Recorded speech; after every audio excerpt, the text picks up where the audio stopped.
deputete, të nderuar deputet, konstatoj se në salë jemi të pranishëm 100 deputet.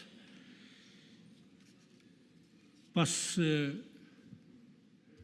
aktgjykimit të gjykatës kushtetuese që e solli dje, sot u mblodhëm me përfaqësuesit e subjekteve politike për një konsult paraprake.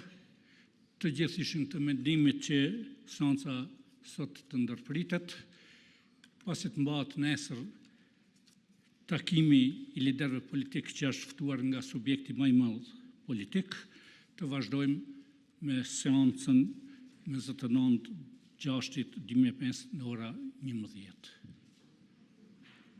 Urojmë që gjendet një të jepet fund këtij parangërçi. Ditën e mirë.